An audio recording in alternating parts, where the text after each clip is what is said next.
Sejam bem-vindos a mais um espaço de entrevista, um espaço de conversa. A ideia é, com certeza, falar com alguém que nos diz muito. Tomou posse recentemente, já para o terceiro mandato, o Dr. Sérgio Humberto, da Câmara Municipal da Trofa. Desde já agradecemos muito a oportunidade de estar aqui, até porque é a primeira entrevista que dá depois da tomada de posse, o que muito nos honra que tenha escolhido a cidade hoje para o fazer. E esta conversa surge também no facto de sabermos que há investimentos e projetos em conjunto com o Famalicão e também será, de certa forma, a oportunidade de falarmos um bocadinho disso, para além de falarmos, claro está, dos próximos anos aqui à frente da Câmara da Trofa. Nós tivemos a oportunidade de conversar com o Dr. Sérgio Humberto para fazer esta nossa entrevista, mas vamos para já situar, para quem não conhece, o Dr. Sérgio Humberto, o Presidente da Câmara Municipal da Trofa, que vai ser aqui então apresentado. Esta entrevista será conduzida a dois, por mim e pelo Pedro, e vamos então passar aqui a apresentar o Presidente da Câmara Municipal da Trofa, aqui nosso vizinho. Exatamente.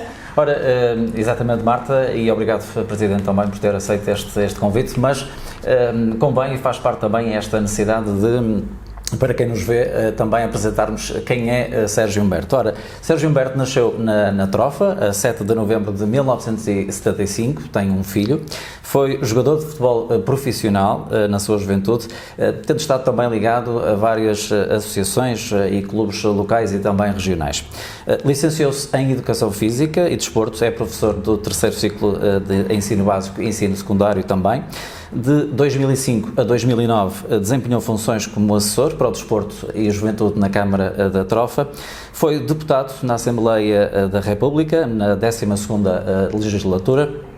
Integrou também o Conselho Nacional do Partido Social Democrata e do seu currículo partidário destaca-se igualmente também a presidência da Juventude Social Democrata da Trofa e ainda a presidência da Conselhia do PSD da Trofa. Atualmente é também vogal da Comissão Política dos Autarcas Sociais Democratas, portanto aqui um vasto percurso também já do Dr. Sérgio Humberto, que, como a Marta disse muito bem, está neste momento a abraçar o terceiro mandato à frente do mais jovem Conselho de Portugal, que está prestes, de resto, a celebrar o seu aniversário, são 23 anos. Mas importa, Presidente, começarmos por aqui e olharmos um bocadinho para aquilo que é o passado, digamos assim, ou seja, nos próximos 4 anos vamos ter muitos projetos, já vamos falar sobre eles, mas disse-o também na sua apresentação, ou na tomada de posse, melhor dizendo, Trofa é todo um novo mundo. Falando um bocadinho do passado, desde que tomou posse em 2013, já há 8 anos, o que é que mudou na Trofa? Antes de mais, obrigado à Marta e ao Pedro por estar cá e, obviamente, a toda a equipa que aqui está presente. É uma honra dar uma entrevista a vocês e, obviamente, com esta visão regional e que é importante e com todas as relações positivas que nós temos e sinergias com o município, nomeadamente de Famalicão, como todas as outras, nomeadamente, mas também com a Maia, devido a todo o tecido empresarial, a projetos conjuntos, e isto não são só por questões partidárias, são por questões geográficas e de relações que nós temos entre as nossas populações. O que mudou? Pergunta-me o Pedro. Mudou muita coisa. A Trofa era conhecida como a capital dos buracos, portanto, uma rede viária desqualificadíssima. Tínhamos um parque escolar onde tínhamos escolas ótimas e tínhamos outras que choviam lá dentro, em que os miúdos tinham que arrumar a cadeira e no fundo a mesa para não chover, no fundo em cima da sua mesa. Éramos o segundo município mais endividado do país, em 308 concelhos. É importante que as pessoas tenham noção, só havia um pior que o nosso, que era Portimão. A Trofa não honrava os seus compromissos, não pagava. Eu dou-lhe um pequeno exemplo. Uma florista da freguesia de São Romão, nós tentamos contratar o serviço para infelizmente, para uma coroa de flores que tinha falecido uma pessoa próxima de um elemento da variação, e essa florista disse que não estava interessada em fornecer à Câmara Municipal, porque a Câmara Municipal devia 50 euros há 3 anos. Portanto, isto chama-se a falta de gestão e de planeamento. E, portanto, não tinha absolutamente projeto nenhum quando nós cá chegamos. Aquilo que existia era gestão do dia-a-dia e empurrar com a barriga para a frente. Aliás, os primeiros meses, para não dizer anos, os primeiros 2 anos, foi receber credores. Porque durante anos esses credores não eram recebidos por ninguém na Câmara Municipal. Nem por nenhum vereador, nem pela Presidente então, e portanto a trofa estava, deixem-me dizer, com o nome na lama. E eu não fui enganado. Eu, quando me candidatei em 2013, eu tinha esta consciência. Obviamente que nós imaginamos um cenário mau, mas não pensei que fosse tão mau. Portanto, mas não fui enganado, não adianta dizer que fui enganado. Portanto, os primeiros anos foi essencialmente recuperar a imagem do Concelho da Trofa. Perante os trofenses e perante a região, todos os fornecedores e entidades que o município da Trofa trabalha. Sendo nós o concelho mais jovem do país, a par de Odivelas, que vamos fazer agora 23 anos no próximo mês, portanto isto não podia acontecer. Há um caso caricato que eu recordo, e estou a escrever um livro aqui em conjunto com a Paula Clarita, que é um político deve governar para gerações e não para eleições. Isto é algo que eu acredito verdadeiramente. Nós estamos numa missão e, portanto, não estamos cá obrigados. E repare bem, quando o Presidente da Câmara da Trofa quer reunir com o Presidente da CCDRN nos primeiros meses para perceber, quando está a terminar um quadro comunitário, como é que está o estado das coisas, o Presidente da CCDRN, apesar de ser meu amigo, não me recebia enquanto Presidente da CCDRN. Eu hoje posso contar isto de forma muito pública. A primeira reunião com o Presidente da CCDRN, que era o professor Emílio Gomes, não foi feita nas instalações na CCDRN. Foi feita no Café Velasquez, na Praça Velasquez. Foi uma reunião oficiosa, porque a imagem do município da Trofa era tão má, na CCDRN, que é uma entidade importantíssima, e, portanto, foi num café, para eu conseguir falar com ela.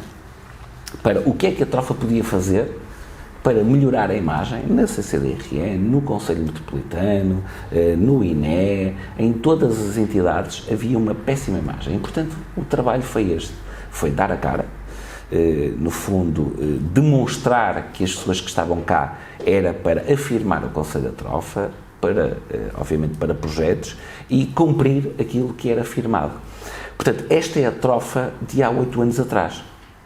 Como eu lhe estava a dizer, de uma forma sintética, não pagava, tinha uma dívida terrível, que nos esmagou durante os primeiros anos, não tinha projetos e um mau nome, no fundo, na praça pública. E, portanto, foi isso. Primeiro começamos por organizar a Câmara Municipal, internamente. Começamos logo por reduzir o quadro pessoal, que, obviamente, nenhum político só gosta de dar coisas boas, mas era preciso emagrecer, no fundo, a gordura que existia na autarquia. E começamos com menos 80 colaboradores. Não despedimos. Okay? Colocamos noutras entidades aquilo que eram as chamadas gorduras que nós podíamos ter. Até admito que exagerei, mas 80 colaboradores a menos numa Câmara, qualquer que seja, quase todos eles técnicos superiores, representa 1.100.000 euros só em vencimentos. Não estou a falar depois do computador, a licença para o computador, a energia, as pequenas coisas. Portanto, de uma forma direta 1.100.000, de uma forma indireta 1,5 milhão. 1,5 milhão representa muita coisa porque era absorvido praticamente logo pela dívida que nós tínhamos, em que tínhamos os impostos todos no máximo e que não os podíamos mexer. E, portanto, foi credibilizar o nome, depois foi termos uma marca criando o sonho e que está aqui atrás de nós, Trofa, o futuro passa por aqui, o diamante é algo feliz que está aqui ao lado e, portanto, que compõe as 8 freguesias do Concelho da Trofa, portanto, é esta forma quase geométrica que nós temos para vender um concelho que é a nossa marca, que é um concelho de empresas. É um concelho onde obviamente, a grande força e a grande massa que tem é claramente as pessoas, mas depois é um concelho empreendedor e é um concelho de empresas. E que este corredor da exportação Maia Trofa Famalicão é brutal para o PIB em termos nacionais. E que isto não é reconhecido nos gabinetes em Lisboa. E, portanto, trabalhando estes 3 municípios em conjunto, quer com a questão da variante esta da Nacional 14, quer com a questão do metro, que eu acho que é algo que se pode colocar no futuro em cima da mesa, não só para a trofa, que é uma injustiça, mas quem sabe nenhum dia falei com o ex-presidente, o meu caro amigo Paulo Cunha, e é algo que Famalicão pode ambicionar no futuro, obviamente porque temos a consciência de que há municípios que estão na área metropolitana do Porto que se calhar até, quer dizer, faz mais sentido estar Famalicão do que estar Arouca, vamos dizer com toda a sinceridade, que é do distrito de Aveiro. E, portanto, há aqui muito trabalho em conjunto que nós podemos fazer para captar investimento, quer nacional, quer internacional, porque é a força do trabalho que vai definir o futuro e a qualidade de vida de um município. Sem dúvida, até porque essa questão da aproximação à área metropolitana do Porto já foi assumida pelo atual Presidente da Câmara, o Dr. Mário Passos, e já agora aproveitando para questionar em que é que a trofa pode ajudar a fazer essa aproximação e como? Eu acho que é uma excelente visão do Dr. Mário Passos, Presidente da Câmara de Famalicão, de vir a integrar o Conselho Metropolitano do Porto, por duas razões. Uma coisa são as áreas metropolitanas e outra coisa, com todo respeito, são as CIMs. E a CIM do AVE não tem a dimensão que tem a área metropolitana do Porto. Aliás, há outros fundos comunitários que nós somos beneficiados com isso.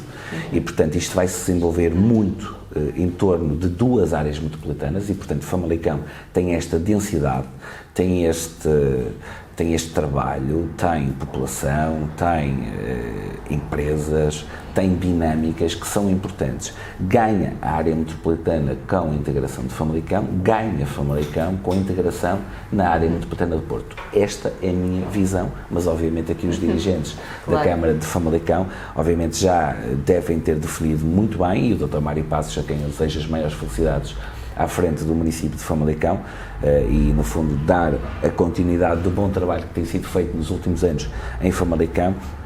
Famalicão só tem a ganhar se entrar no Conselho Metropolitano. Eu acho que não há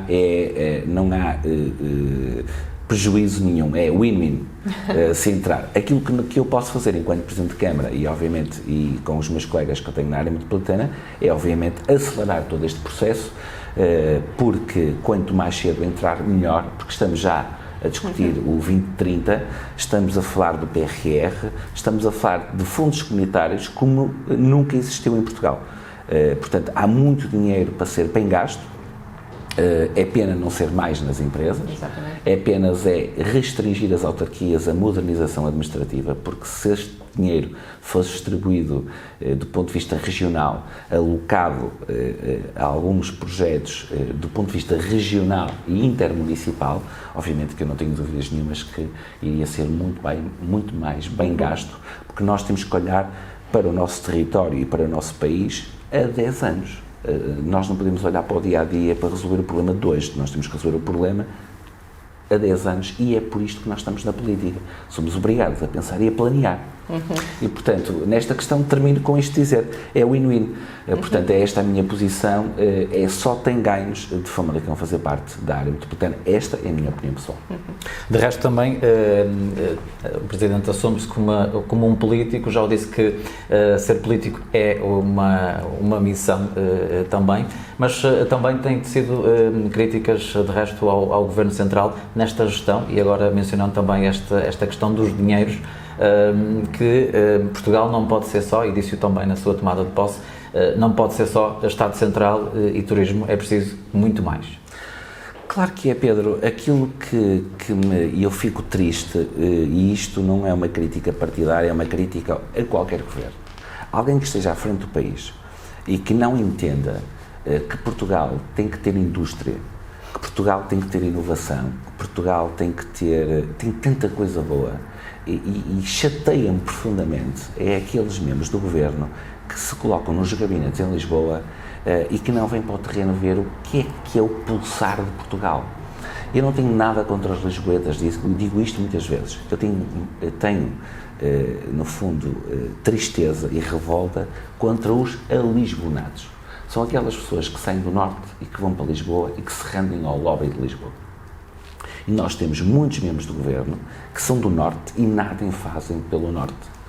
Porque, eu vou dar um exemplo, faz a Expo em Lisboa, faz-nos em Lisboa, é Lisboa, ou seja, tudo é Lisboa. E, portanto, nós temos que lutar e nós somos muito mais do que eles. E, portanto, se houver aqui uma coesão nacional, porque o nosso território, em termos terrestres, não é grande e temos essa consciência. Agora, é grande e nós somos grandes em termos da plataforma continental marítima e que temos grandes recursos para poder chegar. Agora, quando se fala de descentralização, que é um tema que está em cima, isto na altura da Troika, quando estava lá o Dr. Pedro Passos Coelho, falava-se de mochilas financeiras. Entretanto, com a entrada de António Costa e do Partido Socialista com a extrema-esquerda, começou-se a falar de envelopes financeiros. Portanto, diminuiu, passou de mochilas para envelopes.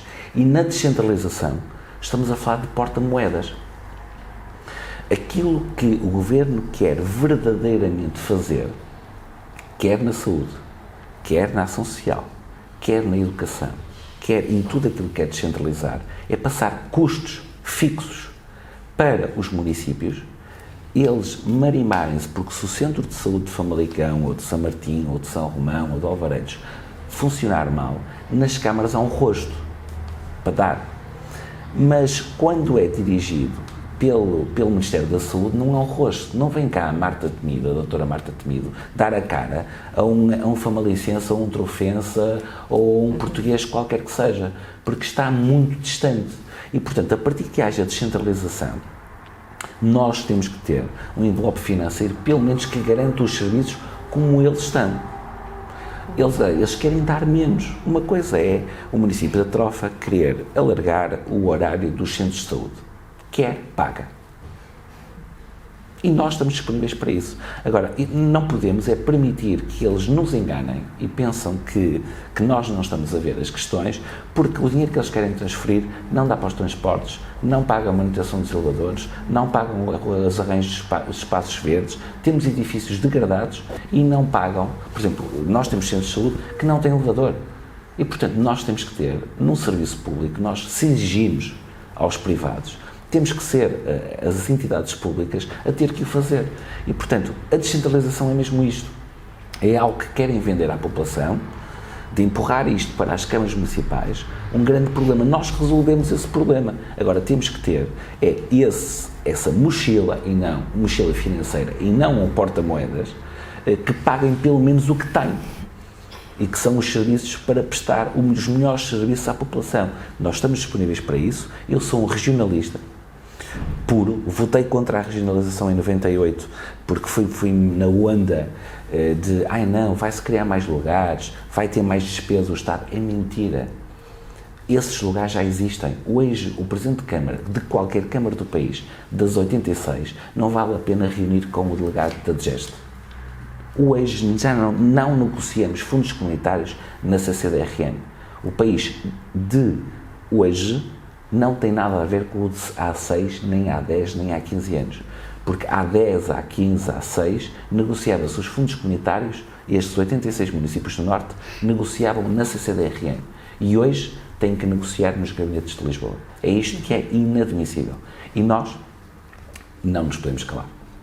Ora, e olhando também para os próximos 4 anos, que projetos pensa criar e desenvolver aqui na Trofa? Sei que um deles passa também pelo tecido empresarial e aqui com grande destaque. Claramente que sim. Nós vamos alargar 3 áreas industriais e espero que dentro de 2 anos, portanto nós temos o PDM já preparado para ir para a discussão pública. O novo PDM é uma obrigação legal devido à alteração da lei dos solos, que acabam com as áreas urbanizáveis ou com os solos urbanizáveis. E bem, isto é especulação imobiliária. Ou são urbanos ou são rústicos. E, portanto, nós temos a sorte de ter um município coberto e uma das exigências para fecharem, para as pessoas lá em casa entenderem, uma das obrigações é ter 2 serviços que são essenciais, que é o saneamento e a água. Portanto, há concelhos que vão perder território urbano. Vão passar de urbano a rústico. A Trofa, felizmente, fez este trabalho nos primeiros anos e também com complemento nos últimos 8 anos, e essa é a nossa missão nos próximos 4. Hoje temos 97% de cobertura de água, nomeadamente 96,7%. E temos 98% de cobertura de saneamento. Portanto, nós estamos ao nível dos melhores municípios, eu não vou dizer do país, mas podemos dizer quase do mundo. Mas o objetivo é os 100%? O objetivo é os 100%. Nos próximos 4 anos, e nomeadamente até 2026, porque pode haver aqui, mas nos próximos 4 anos o objetivo é 100%. Estamos a falar já de pouco investimento, em que, obviamente, nós queremos alargar isto. E, portanto, falando no PDM, nós temos 3 áreas industriais para alargar e outras novas. Queremos potenciar as que já existem e qualificá-las e, obviamente, alargar essas áreas industriais. Porque se tivermos empresas, temos emprego. Se temos emprego, temos pessoas. Se temos pessoas, elas estão, obviamente, com salários e podem projetar, no fundo, a sua vida. Portanto, esse é um dos desígnios, como é o desígnio de termos espaços de concelho, que no próximo ano civil vamos inaugurar, com uma praça do município, como já o referimos na questão da água e do saneamento atingir os 100%, como infraestruturas que são importantes. Há algo que eu acho que é determinante para a Trofa e para Famalicão, que é de recuperar um bocadinho a história do legado que nos deixaram, que é a recuperação da Ponte Pêncil. E, portanto, eu acho que este é um projeto, posso dizer que é, para mim, encarado, obviamente, e para Famalicão também, a menina dos meus olhos também, porque é a primeira vez que isto vai acontecer em Portugal, de recuperar uma ponte com tanto significado que tinha, de ligação de Porto a Braga, a Ponte Pêncil, e que tem, obviamente, a ligação à Trofa e tem a ligação a Ribeirão.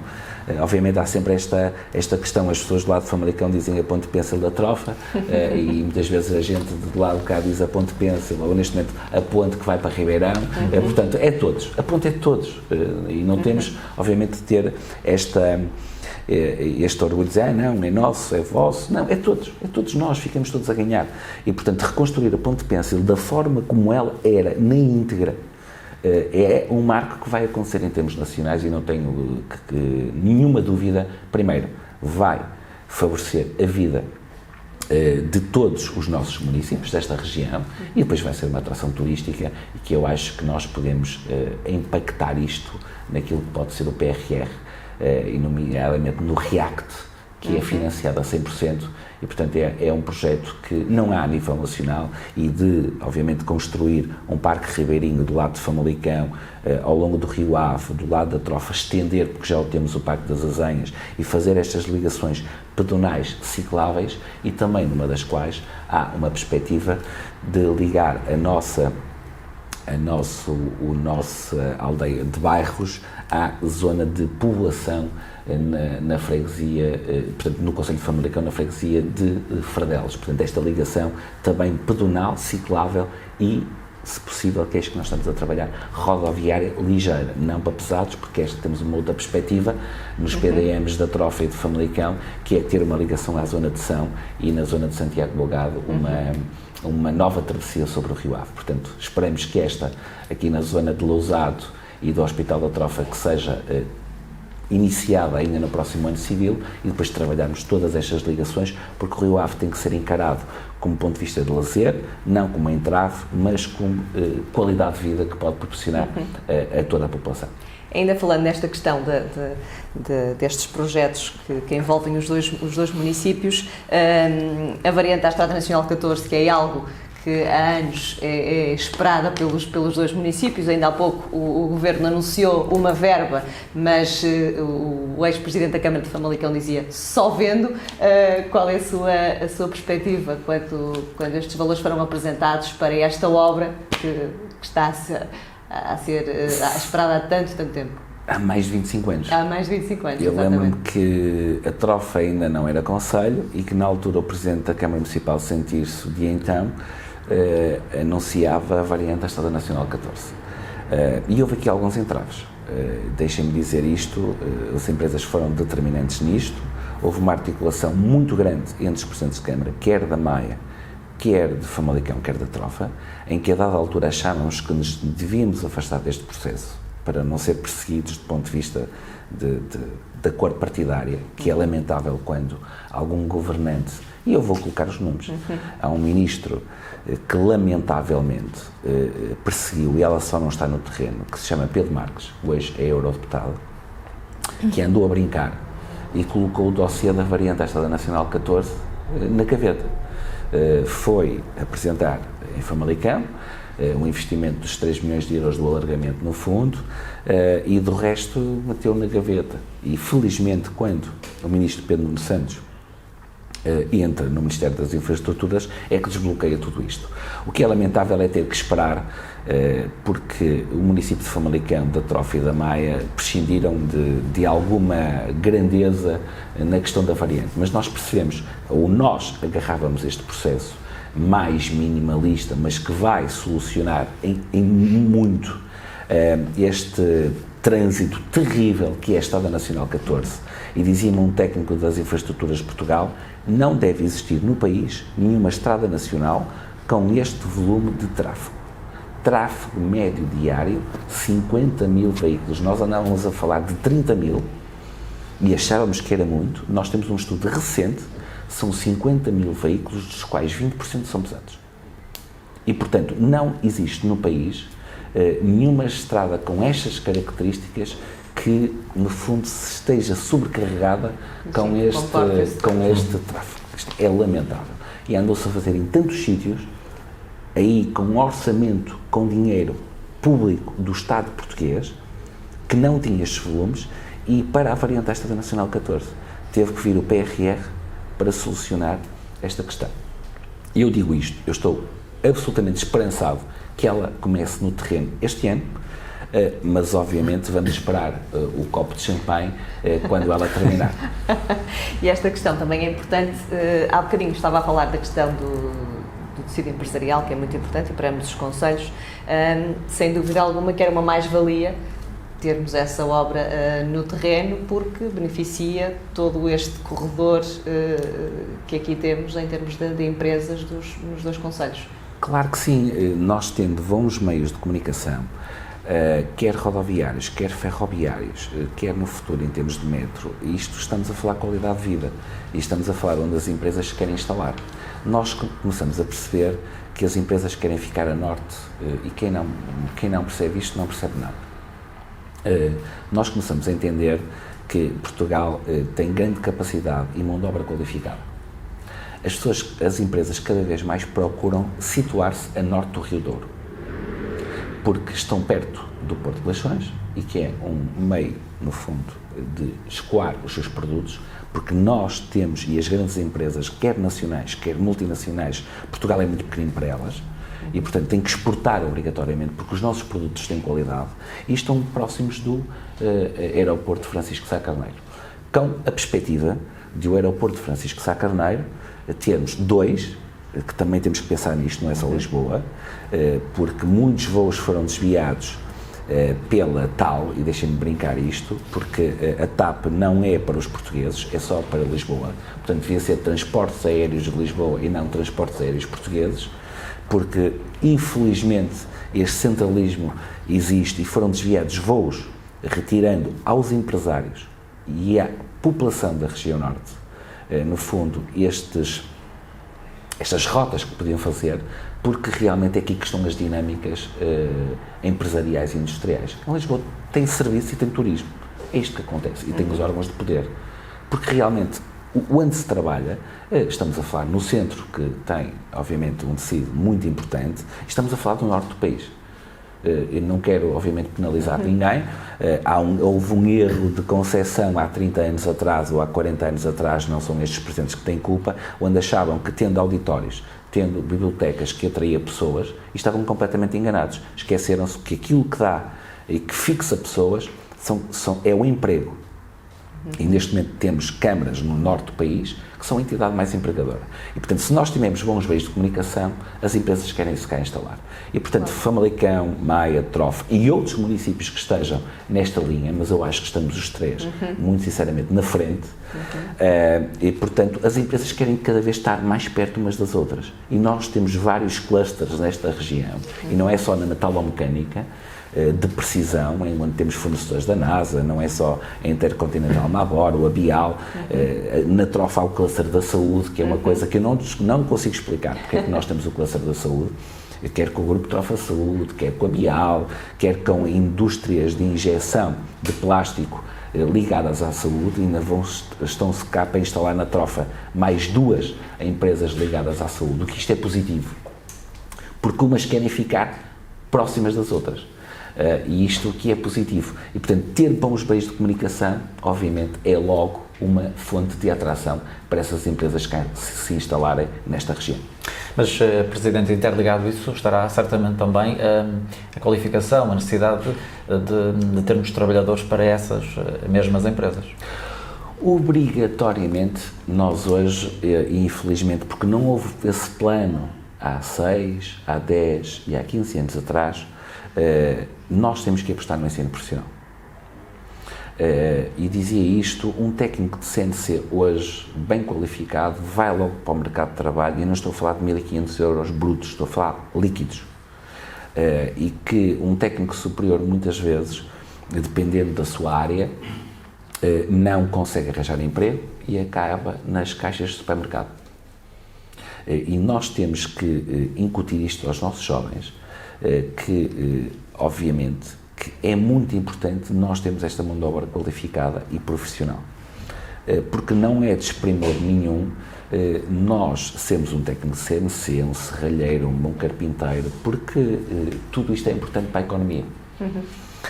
E, portanto, a nossa aposta é essencialmente nas áreas profissionais, atrair essas pessoas. Há classes ainda em Portugal que nós podemos fazer lá chegar. Nós estamos a tentar fazer com a Câmara de Ribeira Grande, nomeadamente, e isto não me assusta nada, com a freguesia de Rabo Peixe, de atrair jovens, porque é o município mais jovem do país, para fazer cá a formação no Conselho da Trofa e para, no fundo, colocar ao dispor do tecido empresarial.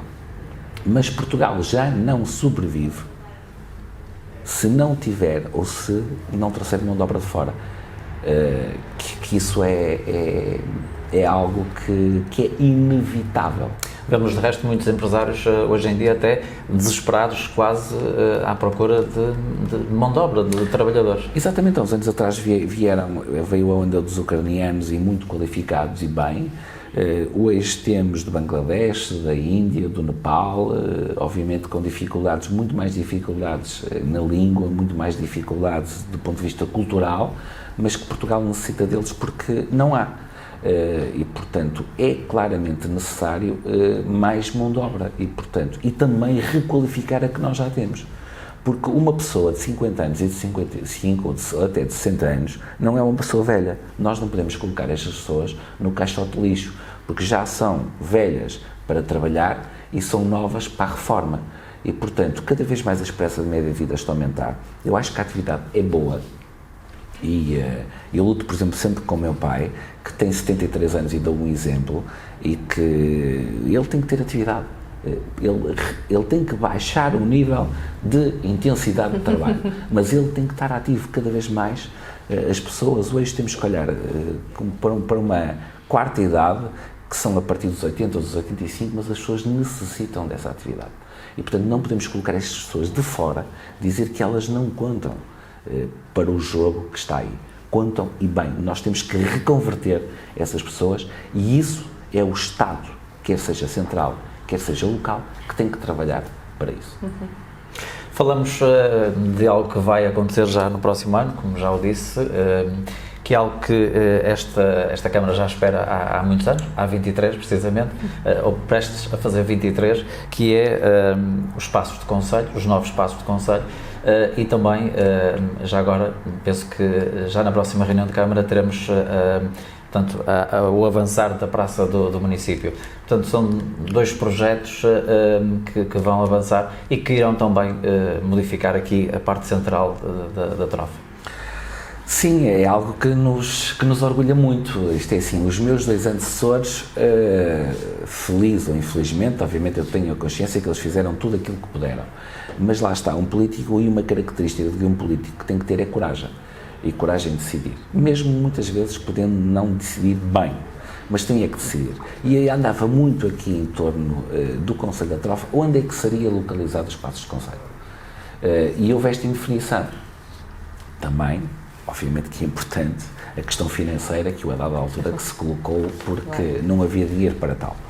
Mas foi algo que a nossa equipa agarrou sempre desde o início. Nós temos que ter um edifício próprio.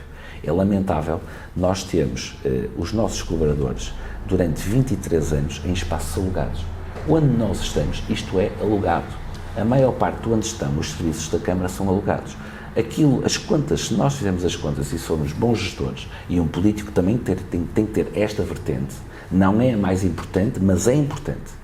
Tem que ser humanista, tem que ser próximo, tem que saber escutar, tem que ser planeado, tem que ser combativo, tem que ser corajoso, tem que ter ambição, tem que marcar a diferença e rasgar novos horizontes.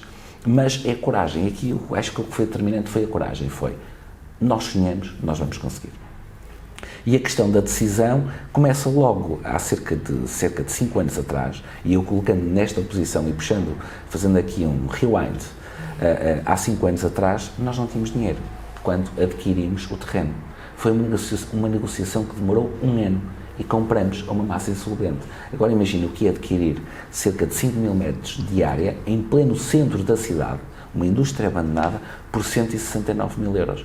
Foi um negócio, e eu não gosto de dizer da China, mas foi um grande negócio para o município da Trave. E eu posso dizer que aquele terreno, se tivéssemos comprado por 1 milhão ou 1,5 milhões, seria um bom negócio. Portanto, agora imagina adquirir por 169 mil euros. E porquê é que adquirimos? Porque estávamos a enquadrar naquilo que eram os fundos comunitários, nomeadamente no PEDU, que é uma coisa que as chinas não têm. E, portanto, lá está a importância da área metropolitana de nós irmos buscar esses dinheiros. E, portanto, com isto tudo, reconverter um edifício que era uma indústria, alargar e, portanto, acabar com as rendas todas que nós temos, colocá-lo aos serviços e depois ter um edifício digno. Vamos ser os últimos, mas deixem-me dizer isto com um bocadinho de orgulho e até retirando toda aquela questão sentimental que tenho. Eu acho que nós vamos ter um dos melhores edifícios de espaços de concelho do país, muito virado para o futuro, autossustentável, e hoje cada vez mais se fala nisto, com materiais nobres, ou seja, que são duradouros no tempo. Foi a importância, deixando os granitos de fora, deixando a imponência de fora, mas temos ali um grande projeto de arquitetura, temos sobretudo um edifício prático e obviamente a Praça do Município, que ainda irá começar este ano, eu acho que vai ser a cereja em cima do bolo que vai complementar tudo isto. A Trofa é todo um novo mundo, era aquilo que eu estava a dizer. Ninguém acreditava na Alameda da Estação e ela está aí. E tivemos o segundo prémio num concurso internacional, como um exemplo de regeneração urbana. O Parque da Senhora das Dores e do Dr. Carneiro estão aí, o Parque das Azengas, a requalificação das escolas, teremos os Passos de Concelho, a Praça do Município, temos mais escolas para terminar, para fechar este ciclo do Parque Escolar, que é da responsabilidade da Câmara Municipal. Todas essas estão direitinhas. E obviamente com novos projetos, desde investir naquilo que é a Estação Arqueológica de Alvarelhos, que é algo que dizem que podem ser a maior estação arqueológica da Península Ibérica, desde investir no ambiente, apostar no movimento associativo, requalificar áreas noutras freguesias, por exemplo Alvarelhos, a Vila de Cornado, que é importante, Covelas, as mais rurais, as mais urbanas, portanto a tal coesão municipal, cozer as 8 freguesias crescerem como um todo. Quanto mais fortes forem todas as freguesias, mais forte é o concelho, e não apenas a cidade. E eu tenho uma curiosidade, considera que é a mais bonita, ou será a mais bonita, os mais bonitos passos de concelho, a escolha da cor para a fachada tem algum significado? Tem muito, essa é uma boa colocação, é uma boa questão, Pedro, e faz todo o sentido. Eu acho que rasga com tudo aquilo que é o normal e o natural. Primeiro, tenho uma curiosidade. O tijolo burro, andávamos aqui com, eu dizia isto muitas vezes, a cor bege está ligada a uma classe pobre, a cor laranja a uma classe média, o vermelho a uma classe rica. Portanto, nós não queríamos nada disto, chegou a ser trabalhado vários, e portanto, de um erro de cozedura do tijolo saiu cinzento, porque retirou-se demasiado oxigênio. E portanto, o arquiteto chegou cá e se mudássemos para isto para cinzento? O cinzento tem tudo a ver com a Trofa, tem tudo a ver com o desenvolvimento industrial, tem tudo a ver com o comboio. Os edifícios, os cais, tudo aquilo que eram edifícios ligados ao comboio eram pintados com aquele óleo queimado, nomeadamente, e portanto o cinzento escuro, que aquilo era mais preto, o óleo queimado, mas toda a cor escura tem a ver com a ligação que a trofa teve. E o grande boom que a trofa teve do ponto de vista industrial foi realmente o comboio. E portanto, estando situado esta empresa na antiga linha de comboio, toda esta ligação que o cinzento tem à trofa, todo este arrojo que existiu e coragem de avançar para um edifício desta cor. E mais, porque é um tijolo que vai perdurar uma vida toda e que não precisa de pinturas e, portanto, já estamos aqui a poupar dinheiro. O cinzento tem tudo a ver com o município da Trofa, tal e qual como os muros de xisto. E aquilo é um misto, porque a praça do município, no fundo, todos aqueles patamares vão ser feitos em muros de xisto. Portanto, tem tudo a ver com a região, tem tudo a ver com a história, tem tudo a ver com o nosso legado e tem tudo a ver com o que queremos deixar aos nossos vindouros. Ora, em propósito deste corredor que fomos falando também, desta ligação que há de Famalicão, Trofa e da Maia também, mas destaca sempre esta questão que é, nós, Trofa, estamos a trabalhar para a capital, sermos a capital da região norte. Pedro, é isso que nós estamos a trabalhar. Quando um homem, uma mulher acredita, move montanhas. E nós temos esse desígnio e nós temos essa força. Porque se muitas vezes nós lutamos contra o centralismo de Lisboa, nós temos que perceber que também nós podemos descentralizar aqui a região norte. A região norte é fundamental, é constituída por 86 municípios. E nós temos a certeza que pela nossa situação geográfica, e obviamente aqui também está Famalicão e Maia e até outros concelhos privilegiados do ponto de vista geográfico, porque não nós ambicionamos a ser a capital da região norte. Nós já temos espaços que eram impensáveis há uns anos atrás, como eu já disse, que são únicos. Ok, somos um concelho jovem, que não temos, por exemplo, um tribunal, não temos um hospital público, não temos aquela história daqueles edifícios do governo civil, de tudo aquilo que foi feito, nomeadamente no Estado Novo e depois nos anos seguintes. Mas por que não, com esta inovação que nós estamos a ter, quer do ponto de vista das infraestruturas que estamos a criar, nomeadamente também num auditório, uma biblioteca e um museu que estamos a preparar, por que não a instalação, no fundo, e pela situação geográfica que nós temos, de ser a capital da região norte instalada, portanto, na Trofa. Pode não ser só na Trofa, pode ser na Trofa e em toda esta região, porque não precisa ser só no município, e se for só o município, nós também queremos ambicionar. Portanto, se nós trabalharmos isto de uma forma planeada, organizada e integrada, nós claramente ambicionamos a nos posicionar para quando acontecer a regionalização, que eu acho que tem que acontecer obrigatoriamente, de sermos, no fundo, ou fazermos parte da capital da região norte do país, ou sermos aqui na Trofa. Por aquilo que eu já lhe disse, meios de comunicação que são importantes, situação geográfica, por todas as condições que nós estamos a ter em termos de infraestruturas, porque isto é importante integrar os 86 municípios e trabalhar num só um. Por exemplo, na questão de as pessoas, os municípios pequenos olham muitas vezes para os municípios grandes, não, é tudo para os grandes.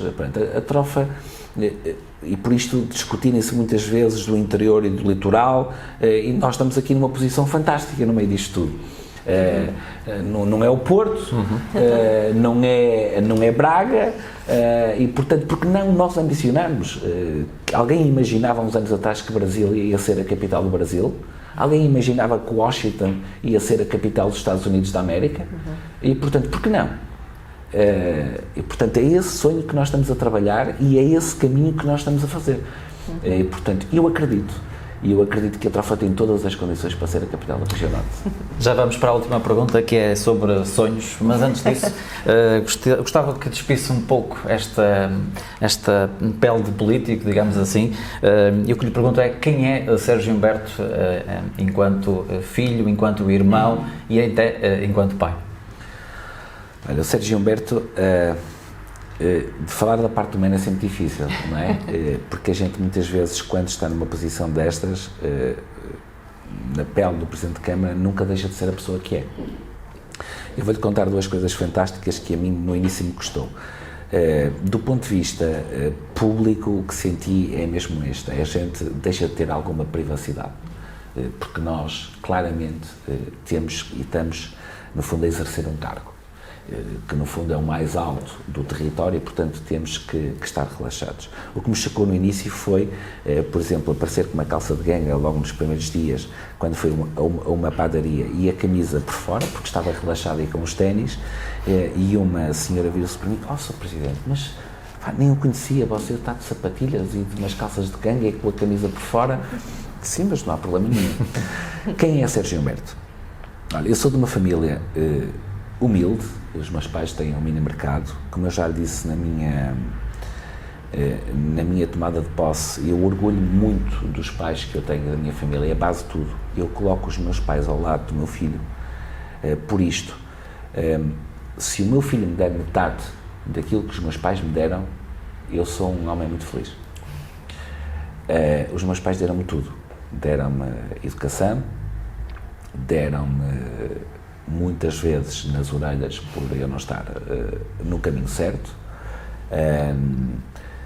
Eu, se tivesse que ir jogando futebol, eu ia a pé às 6 horas da manhã, e portanto, porque eu não tinha o pai e a mãe para me levar de carro, como muitas vezes hoje acontece, porque os meus pais trabalhavam 7 dias por semana, 365 dias por ano, no mini mercado e num restaurante que faziam um misto, iam-se revezando.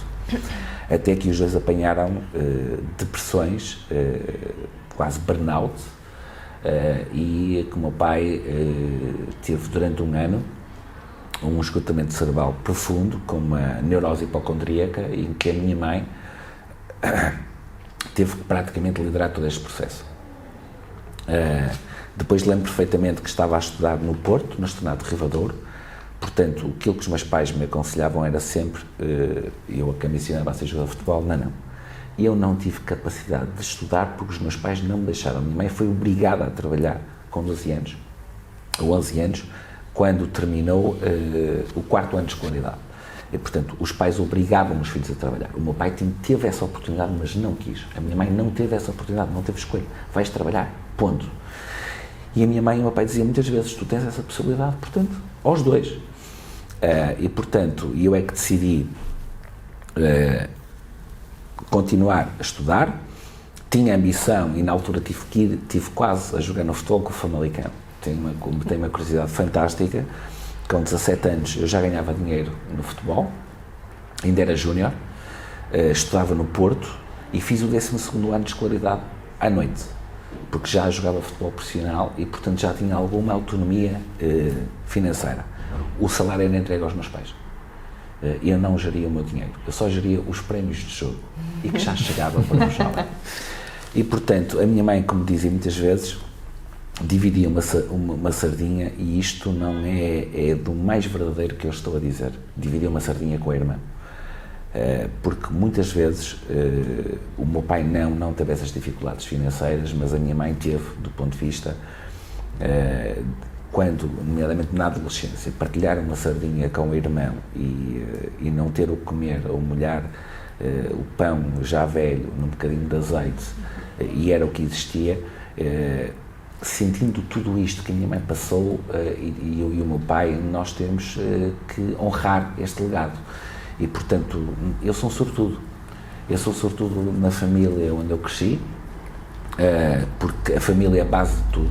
Se nós não tivermos família e amigos, obviamente que quando abrange a família, abrange uma grande parte, porque muita dela nós nos escolhemos, e vamos ser sinceros, e há muitas pessoas que não têm a sorte de ter uma família que apoie da forma como devia ser. Muitas vezes pais e mães e filhos, hoje nós vemos o contrário, os filhos a explorar os pais, ou os pais a explorar os filhos, ou porque não deram opções. E, portanto, eu sou um sortudo nessa parte, e, portanto, sou um homem feliz por tudo aquilo que eu consegui. Se me perguntar, eu tenho 45 anos, se me perguntar se eu um dia ambicionava ser deputado, nunca ambicionei, porque achava que era só para outras pessoas, e já consegui, e acho que o desempenhei no pouco tempo que lá estive, felizmente, porque a seguir vim para Presidente de Câmara, com convicção. Ou seja, alguém que cresce debaixo normalmente dá mais valor a isto tudo. Tudo o que nós conseguimos, ou tudo aquilo que eu consegui, foi com muito trabalho. Eu lembro perfeitamente do meu pai dizer, quando eu era candidato à Câmara Municipal, e andava a tentar agregar o Partido Social Democrata, quando na altura ninguém o quis, praticamente foi isto, depois da derrota de 2009, dizer, filho, tu andas a trabalhar, mas na altura depois vão aparecer os dinossauros políticos e vão-te... calma, primeiro vamos fazer o trabalho, vamos lançar as sementes, como vocês me ensinaram, e depois as coisas, obviamente, acontecem com naturalidade. Esse é o Sérgio Humberto. O Sérgio Humberto gosta de trabalhar a equipa. Tenho a consciência que eu não faço nada absolutamente sozinho. Tudo aquilo que está a acontecer na Trofa é pela equipa da Câmara, é pela equipa dos colaboradores, da vereação, é pela partilha e, obviamente, é aqui que se vê muitas vezes a liderança. A liderança é não ter medo do que está ao lado. Se nós tivermos pessoas fortes ao nosso lado, nós somos mais fortes. Nós não temos que fazer a política da terra queimada.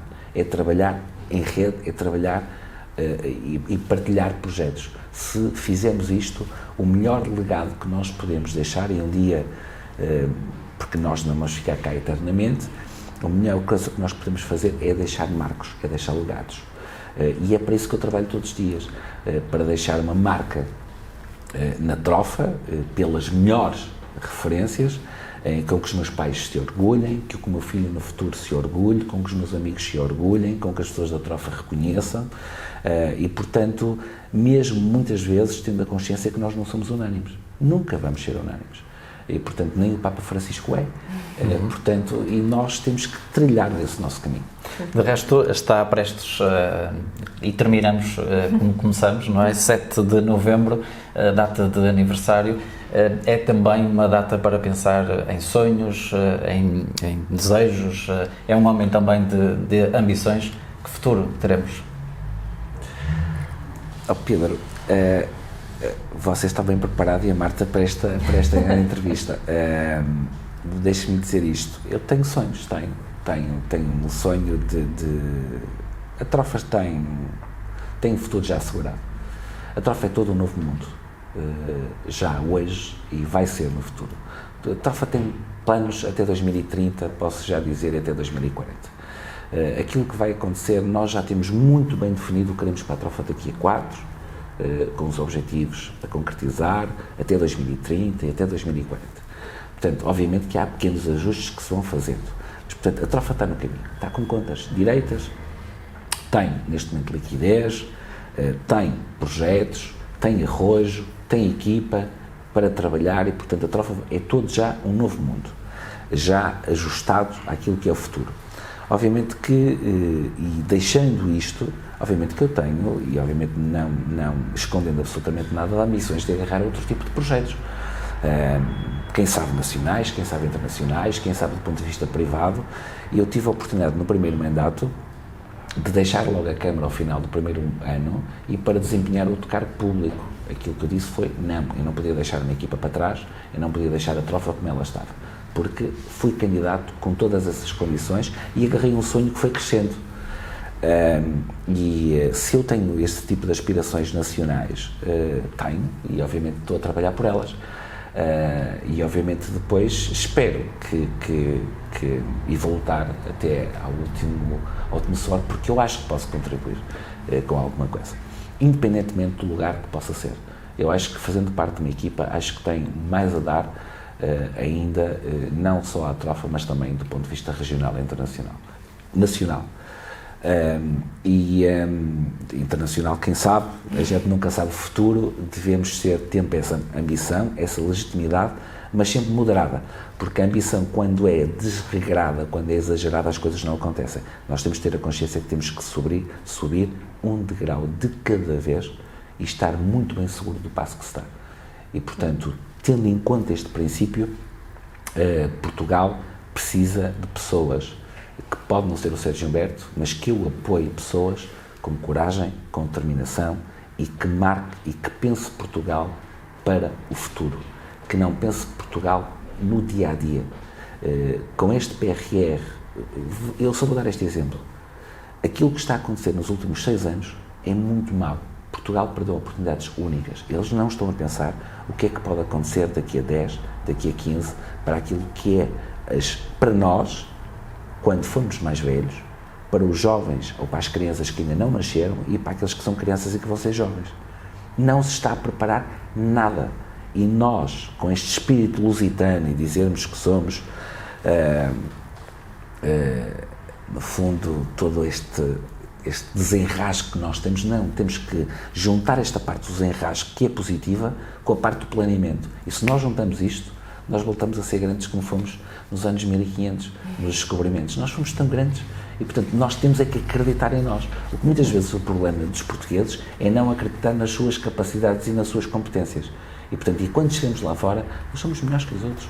Nós somos um país tão pequenino, somos campeões da Europa, ou fomos agora campeões do mundo de futsal, fomos campeões do mundo de futebol de praia. Temos hoje, por exemplo, aqui na Trofa, temos o 6º melhor cavaleiro do mundo numa classe. Nós desenvolvemos a Via Verde, que muitas vezes as pessoas esquecem-se disso. Nós temos tanta coisa e fomos tão arrojados, quer dizer, até com o Tratado de Tordesilhas, naquela altura, nós fomos inteligentíssimos e estávamos à frente de todos os outros. E fomos uns excelentes colonizadores, que as pessoas já se esquecem disso. Nós temos que ter orgulho do passado que são os portugueses, não temos que o esconder. Nós fomos excelentes colonizadores. Não tem nada a ver com os espanhóis, com os holandeses, com os franceses, não tem nada a ver. Nós chegamos a esses países e as pessoas reconhecem o valor que os portugueses, no fundo, e essas pessoas que foram obrigadas a ir para a guerra, ligaram-se com as povoações que lá estavam. E, portanto, é desta força, é deste sangue, desta terra, que eu acho que nós temos que deixar esse legado e essa missão. E eu sou desses que quero trabalhar numa equipa que pense desta forma e que queira marcar Portugal para o futuro e que daqui a 100 anos se relembrem que Portugal pode ser um grande país como hoje é a Holanda e como hoje são outros, e nós temos uma vida muito melhor para todos nós. Como eu já disse, eu sou a favor de nós elevarmos o nível por cima e não por baixo. Não temos que ser todos pobres. Se pudermos ser, vamos ser todos classe média alta. Ora, o futuro passa por aqui, passa pela Trofa, e por isso mesmo nós queremos fazer parte do futuro, e a cidade hoje quis também marcar aqui presença, e acho que queremos deixar aqui também um agradecimento, antes de mais, pela disponibilidade. Foi sem dúvida um prazer falar consigo. Pela primeira vez fiquei a conhecer um homem que se calhar assim a frase que eu conheço, e estava a ouvi-lo falar e estava a pensar nesta frase: sempre que um homem sonha, o mundo pula e avança, não é? E acho que é o caso aqui do Sérgio Humberto, como Presidente da Câmara da Trofa, com todos estes projetos e a luta que teve até aqui. Espero sinceramente que os próximos 4 anos sejam também plenos de sucesso e que todos esses sonhos e esses projetos se concretizem. E como disse aqui o Pedro, a Cidade hoje vai estar sempre aqui também disponível para dar, de certa forma, a conhecer a todos aqueles que nos seguem, não só os trofenses, os famalicenses, e como todos aqueles que seguem a Cidade hoje, conheçam um pouco da garra e da força do homem que está à frente dos destinos da Trofa. Muito obrigado. Tenho que agradecer à Marta e ao Pedro e a toda a equipa e, obviamente, à Cidade hoje por esta oportunidade, e foi um gosto. No fundo, termos esta conversa quase informal e é um gosto, e disponham. Nós estamos cá e, obviamente, todos juntos somos sempre mais fortes. Muito obrigado. Muito obrigado. Muito obrigado.